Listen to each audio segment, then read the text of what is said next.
फ़खर यूसुफ़ज़ई और आप देख रहे हैं debate with Fakhar. Debate with Fakhar में आज हम बात करेंगे इस वक़्त की जो करंट सिचुएशन चल रही है रशिया और यूक्रेन के दरमियान जो जंग छिड़ी हुई है, मतलब आज दूसरा या तीसरा दिन है उसका। वो है उसमें बहुत सारे यूरोपियन लीडर्स ने, अमेरिकन प्रेसिडेंट ने, बाकी जो वर्ल्ड लीडर्स हैं उन्होंने, कुछ लोगों ने कोशिश की कि यार ये जंग ना हो, लेकिन फाइनली रशिया ने डिसीजन लिया और उन्होंने अटैक कर दिया यूक्रेन को। इमरान खान साहब भी 2 दिन के दौरे पे रशिया गए। मैंने ये सुना है कि उन्होंने भी कान में जो है वो करके पुतिन साहब को कुछ बोला इस हवाले से, लेकिन पुतिन ने कहा यार ये तो छोड़ो हम करते रहते हैं, बस अभी हमने जंग लड़नी है। ग़ालिबन वो भी काफ़ी शौक में लग रहे हैं क्योंकि बहुत अरसा हो गया कोई बड़ी जंग नहीं की। ख़ैर एनीवे, हालात उसकी वजह से हमारे ऊपर भी, पाकिस्तान हो, हिंदुस्तान हो या दुनिया का कोई मुल्क हो, उसके ऊपर उसका इफ़ेक्ट है। स्टॉक मार्केट जो है वो क्रैश हुई हैं, ऑयल प्राइसेस ऊपर गई हैं, जो खाने-पीने की चीज़ें हैं, वो उसकी प्राइसेस जो हैं वो बढ़ी है 5 से 10% इंटरनेशनल मार्केट में। तो यकीनन हम ये नहीं कह सकते कि हमारे ऊपर उसका असर नहीं हो रहा। लेकिन अब मोदी जी ने उन पुतिन को कॉल की है। क्या बात हुई उसके बाद, कह रहे हैं कि वो इस बात पे राज़ी हुए हैं कि यूक्रेन के साथ वो बातचीत करेंगे अगर उनकी फ़ौज सरेंडर करती है। क्या है इसके हवाले से हम यकीनन इस पे बात करेंगे। लेकिन बात ये कि आया ये बात है भी या नहीं, मुझे इस चीज़ का एक्चुअल सही अंदाज़ा नहीं है। इस चीज़ के लिए हमारे बड़े अच्छे दोस्त and journalist from India, Rohit भाई जो हैं, वो मुझे जॉइन कर रहे हैं क्योंकि उनसे मेरी बात अभी थोड़ी देर पहले हो रही थी। रोहित भाई, वेलकम टू द शो। नमस्कार। Thanks a lot for calling me.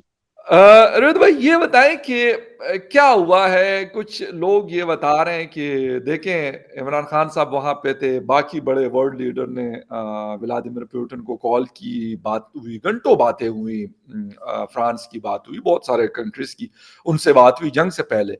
लेकिन उन्होंने कहा नहीं जी, बस मैंने जंग ही करनी है। लेकिन अब ये कह रहे हैं कि नहीं जी, अब थोड़ा सा उनका दिमाग, वो कह रहे हैं कि मेरे ख्याल में वो कूल डाउन हो गए और वो शायद समझ रहे हैं कि बस ठीक है यार, ये मैंने करना था 2-3 दिन। अब पता नहीं किस किस को दिखाना था, ये अलग कहानी है बहुत बड़ी। लेकिन क्या बात हुई है, कोई सरकार की तरफ से कोई स्टेटमेंट आया है कि मतलब आपस में जो बातचीत हुई है मोदी जी की और पुतिन की, कि उसके बाद थोड़ा सा फर्क पड़ा है? ऐसा कुछ हुआ है कि उसने बोला हो कि आप यार बस कर दो, मतलब क्या करना है, छोटा सा मुल्क है, आप किसके ऊपर चढ़ दौड़े हो? देखिए, बात हुई थी और उसके बाद गवर्नमेंट का एक स्टेटमेंट भी आया कि बात इस चीज पे हुई थी कि इसका पीसफुल रेजोल्यूशन किया जाए और ये बात दोनों लीडर्स के बीच में हुई थी। इंडिया का स्टैंड वैसे भी जब यूएन सिक्योरिटी काउंसिल में ये इश्यू आया था तो इंडिया ने तो रशिया के स्टैंड को विंडिकेट करा था कि भाई उनकी अपने सिक्योरिटी इश्यूज हैं। लेकिन उस समय तक वॉर नहीं हुई थी। पहली चीज, उस समय तक वॉर नहीं हुई थी और उस समय तक लग भी नहीं रहा था कि वॉर होगी। वॉर के केस में अमेरिका, यूरोप यानी कि नेटो और rest of the countries, apart from 1 or 2 countries, rest of the countries सबकी कैलकुलेशन फेल हो गई कि सबको ये लग रहा था कि वॉर नहीं होगी। तो जी। इंडिया भी उसी एंगल से था, लेकिन जब वॉर हो गई तो इंडिया की कैलकुलेशन भी वहां शायद फेल हुई, और या फिर इंडिया को पहले से पता था। बट इंडिया का स्टैंड यूएन में ये था कि वो उसने यूएन में रशिया के फेवर में वोट नहीं किया तो अमेरिका के फेवर में भी नहीं किया, एब्सटेन कर गए थे। तो बात हुई और ये क्योंकि कल यूक्रेन के एम्बेसडर जो है इंडिया में, उन्होंने मोदी जी से रिक्वेस्ट की थी कि आप इसमें इंटरवीन करें। मोदी जी ने इंटरवीन भी किया और मोदी जी ने बोला कि भाई बताओ क्या कर सकते हैं और इसमें इसका पीसफुल रेजोल्यूशन हो जाए तो बेटर है। अब उसके बाद वीसी जो व्लादिमीर पुतिन किसी की बात नहीं सुन रहे थे और एग्रेसिव स्टैंड ले रखा था, आज उन्होंने पीस टॉक्स की बात तो की है। ये दिख रहा है कि प्राइम मिनिस्टर मोदी के ही इंटरफेरेंस का काम है और इससे पहले जितने भी लोग थे, जितने भी थे, चाहे वो मैक्रोन हो या वो जर्मनी के चांसलर हो या वो अमेरिकन प्रेसिडेंट हो, मीटिंग्स बहुत हुई लेकिन अटैक रुका नहीं। अटैक हुआ, राइट। और बिल्कुल। व्लादिमीर पुतिन बहुत एडमेंट थे, लेकिन प्राइम मिनिस्टर मोदी के बात करने के बाद स्टैंड चेंज हुआ है और जी। कि 24 घंटे भी नहीं हुए, स्टैंड चेंज हो गया, पीस की बात शुरू हो गई और we are ready for talks ऐसा बोला गया। तो आई थिंक क्या होगा वी डोंट नो, लेकिन अभी तो वॉर चल रही है, लेकिन जो प्राइम मिनिस्टर मोदी का इंटरफेरेंस रहा है वो तो सक्सेसफुल दिख रहा है अभी तक। ओके, अच्छा रोहित भाई एक चीज और है, मतलब इस वक्त दुनिया ये कह रही है कि भाई यूक्रेन के साथ ज्यादती हो रही है, और लग भी यही रहा है कि मतलब रशिया ने उसके ऊपर अटैक करके एक मुल्क अलग हुआ है, बेशक छोटा मुल्क है उससे, वैसे तो अच्छा खासा मजबूत मुल्क है, लेकिन रशिया के मुकाबले में सबको पता है कि यार नहीं कर सकता। कल बल्कि डीडब्ल्यू में एक एनालिस्ट को मैं सुन रहा था, तो उसने कहा कि यार रशिया और यूक्रेन का क्या मुकाबला होना है, कि मतलब दुनिया में सबसे ज्यादा न्यूक्लियर जो वेपन्स हैं वो रशिया के पास है, इवन अमेरिका से ज्यादा। और फिर जिस तरीके से हम लोगों ने देखा व्लादिमीर पुतिन का जो स्टेटमेंट आया कि हम अगर आप लोग कोई हमारे साथ छेड़खानी की कोशिश करोगे तो वो सबक सिखाएंगे कि तारीख में याद रखा जाएगा। तो इस तरह की बातें करके वो तो एक मसला है कि यूरोपीय यूनियन और ये सारे, मतलब अब थोड़ा सा मुझे ये लग रहा है कि ये भी क्योंकि पीछे हटे हुए, डायरेक्ट कोई नहीं आ रहा। तो हिंदुस्तान का क्या स्टांस है इस हवाले से? ठीक है, रशिया के साथ आप लोगों के बहुत अच्छे ताल्लुकात हैं, प्राइम मिनिस्टर इमरान खान भी अभी 2 दिन का दौरा करके आए हुए हैं, उनके ऊपर भी बड़ी बातें हो रही हैं। इवन जो नेट प्राइस है, spokes person of the state department of US, तो उन्होंने भी कहा कि भाई हमने पाकिस्तान को आगाह किया है इन चीजों से कि रशिया जो कुछ कर रहा है और या उनका जो दौरा है। तो ऐसी कोई बात मोदी जी के साथ भी अमेरिका की या किसी की हुई है कि यार मतलब ये चीज गलत है, नहीं होनी चाहिए? ये कल अगर आप प्रेसिडेंट बाइडेन की प्रेस कॉन्फ्रेंस सुने तो उनसे लास्ट क्वेश्चन ये पूछा गया था कि व्हाट अबाउट इंडिया, तो उन्होंने बोला we are in touch with India, we are in talks with India. तो इंडिया से बातचीत चली रही है उनकी इस पे।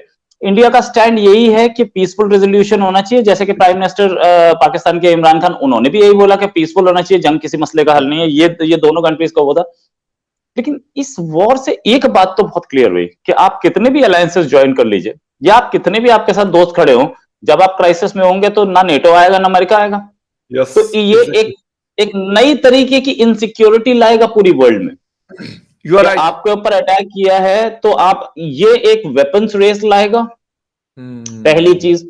दूसरी चीज, जो कंट्रीज अब तक नेटो के मेंबर नहीं बने थे वो जल्दबाजी दिखाएंगे नेटो के मेंबरशिप के लिए।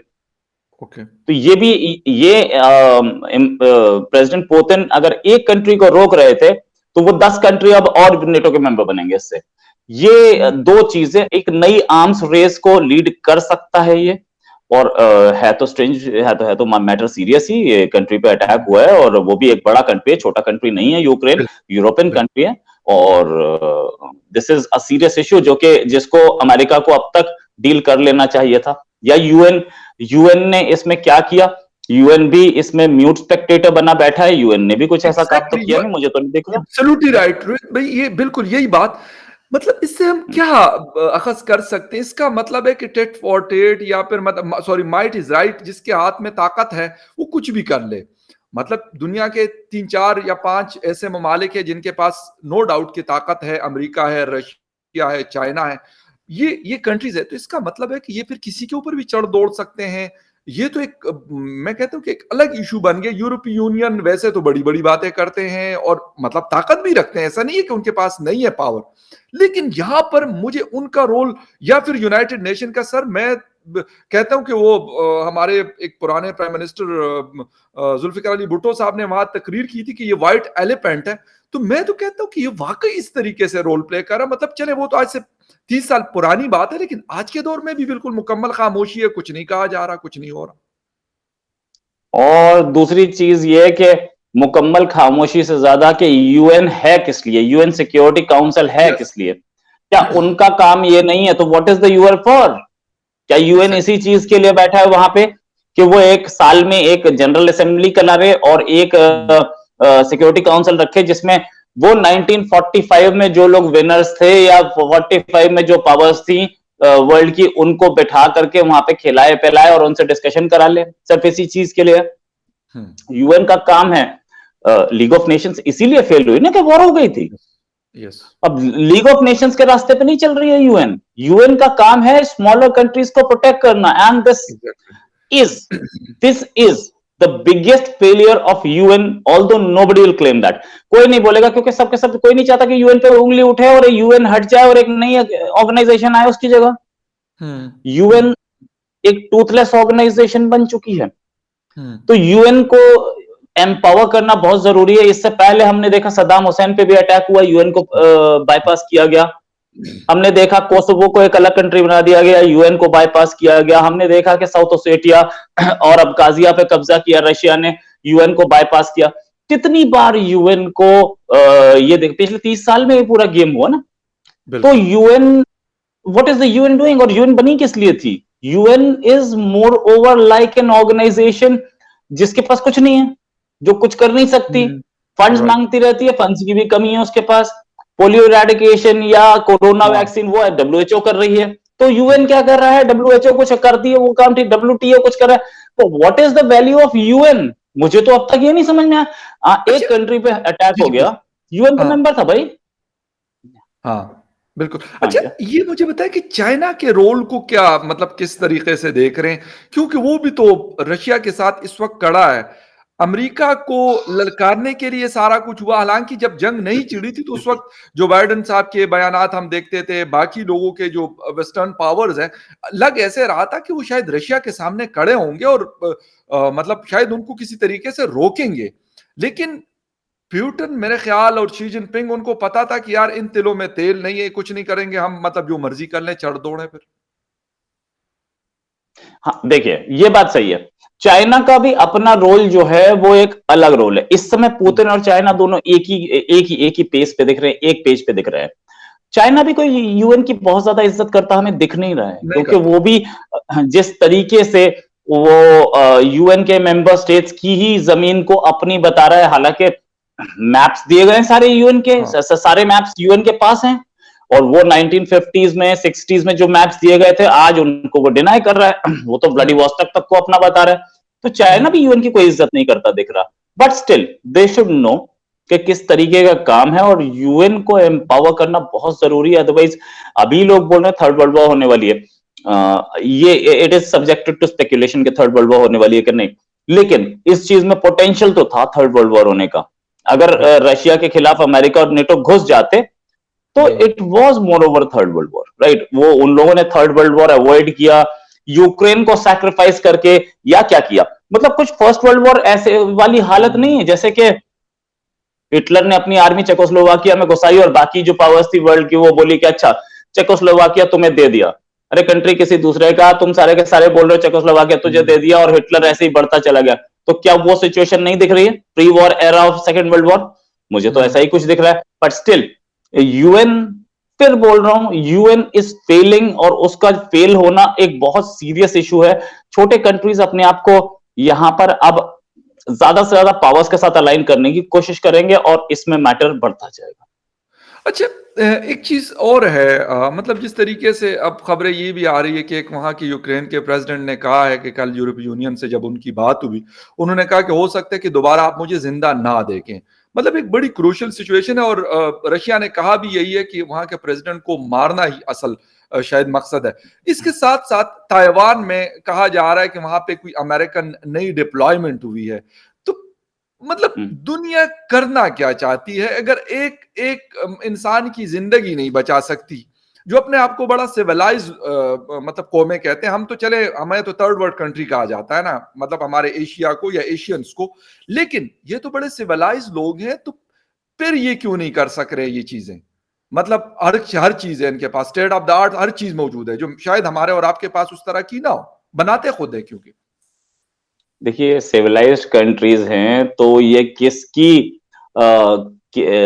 किसके हथियार बिक रहे हैं, इससे भी या दूसरे भी, उससे दूसरे भी एंगल से इंडिया पाकिस्तान दोनों एक दूसरे के सामने हथियार लेके खड़े हैं, दोनों खड़े हैं, ठीक है। उनसे पूछो, नहीं आज तो फिर भी थोड़ी बेटर सिचुएशन है, 1971 की बात कर लो, दोनों कंट्रीज से पूछते ये जो हथियार लेके खड़े हुए हैं किसके, तुम्हारे अपने क्या? एक के पास रशिया के था, एक के पास अमेरिका के थे। तो जब हथियार किसी और के बिक रहे हैं और आप दोनों अपने रिसोर्सेज उस हथियार खरीदने में यूज कर रहे हो, तो they are civilized, no doubt about it. But किस तरीके के सिविलाइजेशन वो शो कर रहे हैं ये तो साफ दिख रहा है ना। तो उनकी उनके हथियार तो बिकने चाहिए, दे वांट। तो ये सिविलाइज्ड वर्ल्ड के से ज्यादा problem is industry and money, और वो ये कंट्रीज पसंद करते हैं। Okay, right. अच्छा, रोहित भाई, एक आखिरी सवाल है कि इस वक्त मतलब जंग तो वहां चिड़ी है, लेकिन क्राइसिस हम यहाँ पे देख रहे हैं। तेल की प्राइसेस यकीनन आपके यहाँ भी, क्योंकि इंटरनेशनल मार्केट में $100 क्रॉस कर गई थी कल, बाकी बहुत सारी चीजें। इम्पैक्ट इट मतलब एंड तो हम उसको भुगतेंगे, बेशक हम डायरेक्टली नहीं है, रशिया आपसे भी दूर है, हमसे भी दूर है, लेकिन अगर वहां पे कोई आग जल रही है तो उसकी तपिश से हम महफूज नहीं है। बेशक ऑस्ट्रेलिया न्यूजीलैंड में बैठा हुआ शख्स भी महफूज नहीं है, जो दुनिया का एक अलग से कोना है। तो फिर मतलब हमें क्या करना पड़ेगा? इससे हमें ये नहीं लगता कि यार हम आपस के जो झगड़े हैं हमारे, एक दूसरे के सामने हम लोग खड़े हैं, मतलब आज हम यूक्रेन की हालत हम देख रहे हैं, तो हमें इससे निकलने के लिए कुछ करना पड़ेगा इन फ्यूचर। बिल्कुल, लेकिन हम कर क्या सकते हैं? या तो हम एक फिर से एक नॉन अलाइन्ड वो बनाए, अब तो नाम तो खत्म ही हो गई लगभग, उसका तो मैंने सुना नहीं कि उसमें कुछ वो हो, लेकिन क्योंकि नॉन अलाइन्ड बन करके हम उसमें काम कर सकते हैं, लेकिन कौन बनाना चाह रहा है इस नॉन अलाइन्ड को? हम्म। Nobody wants a non-aligned group, और उसके जो फ्लैग बियरर्स थे वो आज खुद कहीं कहीं अलाइंड हैं, इंडिया भी अलाइंड है, और यूगोस्लाविया खत्म हो गया, और जो बड़े लीडर्स थे वो खत्म हो गए। अगर नॉन अलाइंड फिर से एक बना, राइट। तो नाम फिर से एक बना तो ही कुछ हो पाएगा, अदरवाइज ये थोड़ी सी ज्यादा खराब सिचुएशन है वो कोल्ड वॉर से। कोल्ड वॉर में हमें पता था दुश्मन कौन है, यहां तो यही नहीं पता चल रहा है कि दुश्मन कौन है। सब चाइना को समझ रहे थे, निकला रशिया, और अब रशिया को समझेंगे तो निकलेगा China. There is a problem, और यस। ये प्रॉब्लम पता नहीं कब तक चलेगी, वी डोंट नो। बिल्कुल, आपकी बात सही है। लेकिन वही वाली बात है कि मतलब खरबूजे वाली मिसाल हमारे यहाँ बहुत दी जाती है, कि चूरी ऊपर हो या नीचे हो, लेकिन कटना खरबूजे ने होता है। तो मसला ये है कि हम जैसे ममालिक या हम जैसे लोगों को एट द एंड उसका जो असर है हमारे ऊपर शायद ज़्यादा हमें फ़ील होता है। और इस यूरोप, अमेरिका, जी, जी, प्लीज़। इस तरीके की प्रॉब्लम्स अभी हमें हो सकता है कि और दिखें आगे। सैंक्शंस लग सकते हैं, रशिया पे लगेंगे भी, ठीक है, लेकिन फिर भी रशिया सस्टेन कर जाएगा ऐसा दिख रहा है। रशिया भी अपना एक अलायंस बना के बैठा है, या चाइनीज या शंघाई कोऑपरेशन बिल्कुल। ऑर्गेनाइजेशन भी आप बोलिए, कहीं पे भी बोलिए, रशिया अपना एक अलायंस बना के बैठा है, और उस अलायंस से वो सैंक्शंस का वो इम्पैक्ट होगा, नो डाउट, बहुत हुँ, तगड़ा इम्पैक्ट हुँ, होगा, ये भी सही है, हुँ, लेकिन वो सरवाइव कर जाएगा उसको, पहली चीज। दूसरी चीज ये कि क्या ऐसा हो सकता है कि इस तरीके की और अटैक्स हो बाद में? क्योंकि अभी तो हुँ, यूक्रेन है, इसके बाद आगे और पूरा यूरोप खाली है, अगर वो घुसने की कोशिश करे जो कि नॉन नेटो मेंबर्स है उसमें, तो it will be very serious issue. और अगर अगर चाइना ताइवान की ओर घुसा तो कोई बचा नहीं पाएगा उसको। तो इसलिए, क्योंकि इस चीज पर पहली बार में ही बहुत स्ट्रांग एक्शन होना चाहिए, और वो स्ट्रांग एक्शन अभी तक हमें ना नेटो की तरफ से दिखा है, ना यूएस बिल्कुल। की तरफ से दिखा है। और सब ना धमकी यूएन दे की रहे हैं तरफ कि हम से। सैंक्शंस लगा देंगे। यूएन तो खैर, यूएन की तरफ से दिखना तो चाहिए था, यूएन की तरफ से भी हमें ऐसा कुछ दिखा नहीं है। अच्छा, एक चीज और, हाँ। एक एक चीज बहुत अच्छी लगी मुझे इस वॉर में, कि एयर अटैक हो रहा है यूक्रेन पर, अ, अंदर आर्मी घुस रही है, टैंक्स घुस रहे हैं, ग्राउंड अटैक्स हो लोग रहे हैं। मर रहे हैं, घरों पे अटैक्स हो रहे हैं, लोग मर रहे हैं, प्लेन मार रहे हैं, प्लेन अटैक कर रहे हैं, रशियन प्लेन्स, और नेटो के सेक्रेटरी जनरल ने बोला वी कंडेम द अटैक। ये एक चीज बहुत डेंजरस थी कि यार, उधर तो लोग मर रहे हैं, और वो आपकी वजह से, क्योंकि वो नेटो ज्वाइन कर रहा था, इसकी वजह से आपने वी कंडेम द अटैक बोल करके अपनी जिम्मेदारी झाड़ ली। This is hmm. Also a serious issue. Absolutely right, बिल्कुल सही कह रहे हैं। और आपने जिस तरीके से ताइवान का नाम लिया, तो इसका मतलब है कि रशिया यूक्रेन के ऊपर चढ़ दौड़ा, कल चाइना जो है वो उसके ताइवान के ऊपर चढ़ दौड़ सकता है, और फिर यही होगा कि मतलब इधर-उधर से लोग देखते रहेंगे, यूएस भी देखेगा, और बाकी जो यूनाइटेड नेशन है या फिर नाटो फोर्स है, वो देखती रहेगी और एक नया ड्रामा जो है क्रिएट हो सकता है। जिस तरीके से आपने कहा कि इन फ्यूचर ये चीज़ें हो सकती हैं। जहाँ-जहाँ पे बड़े कंट्रीज़ मौजूद हैं, वो फिर चोटों को इसी तरीके से नगल सकते हैं। लेकिन मेरे ख्याल में हालात बेहतर नहीं है, स्पेशली पूरे दुनिया की अगर हम बात कर अच्छा, लेते हैं। जी, जी। एक एक एक लेटेस्ट खबर और आपको बता दूं, मैं भी ये खबर ही देख रहा था। जी। यूक्रेन ने भी बोल दिया कि हम टॉक्स के साथ टॉक्स करने के लिए तैयार हैं रशिया के साथ, एक हुँ। न्यूट्रल लोकेशन पे। दैट मींस अब सीज फायर के चांसेस बढ़ते दिख रहे हैं। ये बहुत अच्छी बात है। मैं कहता हूँ कि ये भी नहीं होना चाहिए था। अभी जिस तरीके से वहाँ से वीडियोज़ हम देख रहे हैं, हमारे पाकिस्तान के 3000 से ज़्यादा स्टूडेंट्स हैं, आपके हिंदुस्तान के भी, यकीनन दुनिया भर के लोग वहाँ पे मौजूद हैं। जाते रहते हैं पढ़ने के लिए भी, कारोबार के हवाले से भी। तो मेरे ख़्याल में जो उनके लिए मुश्किलात हैं, वो शायद इससे फिर आसान हो सकती है। और दूसरी बात ये कि हमारे ऊपर तो ज़्यादा असर होता है, क्योंकि हमें तो पहले खुशखबरी सुना दी गई थी 2 दिन पहले कि यार यूक्रेन के अंदर जंग शुरू हो गई है, तो अब जो है पेट्रोल की प्राइस ₹10 लीटर और बढ़ेगी। इमरान खान साहब हालाँकि रशिया में थे, तो हमें तो इस तरह की खुशखबरियाँ मिलती है, तो हमें तो ज़्यादा डर लग रहा होता है कि या अल्लाह मतलब ना ही हो ये जंग तो ज़्यादा बेहतर है। लेकिन खैर anyway, Rohit ji, thank you very much for joining the show and thank you very much viewers for watching debate with Fakhar Yousafzai. किसी और डिबेट में फिर मिलते हैं। Take care and bye.